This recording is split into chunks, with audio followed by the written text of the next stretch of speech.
उर्दू कहानी में खुशामदीद। आज हम आपके साथ पुरानी यादें शेयर करने वाले हैं।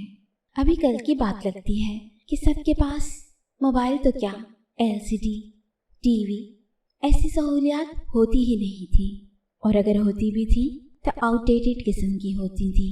उस दौर के हिसाब से तो बहुत अच्छी होती थी, लेकिन आज के दौर के लोग अगर उनको देखें तो उनको हंसी आ जाती है। बड़े से पेट वाला टीवी, बड़े से एंटीना वाला मोबाइल और इस तरह की बहुत सी चीज़ें जैसे कि टेप रिकॉर्डर, रील्स, कैसेट्स, ये सब चीज़ें उन लोगों के लिए बहुत ही अजीब होती हैं। आज हम इस वीडियो में आपको मोबाइल्स का सफ़र दिखाने वाले हैं। कैसे लोगों ने नोकिया के पुराने मोबाइल्स को यूज़ किया और उसके बाद आहिस्ता आहिस्ता तरक्की करते हुए टच मोबाइल की तरफ आ गए।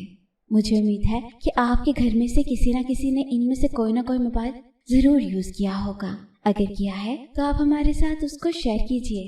मैं भी आपके साथ शेयर करूंगी कि इसमें से मैंने प्रिज्म मोबाइल और 6600 और 7610 को यूज़ किया हुआ है। आप लोगों ने कौन सा यूज़ किया है कमेंट में ज़रूर बताइएगा और वीडियो को आखिर तक देखिएगा। शुक्रिया।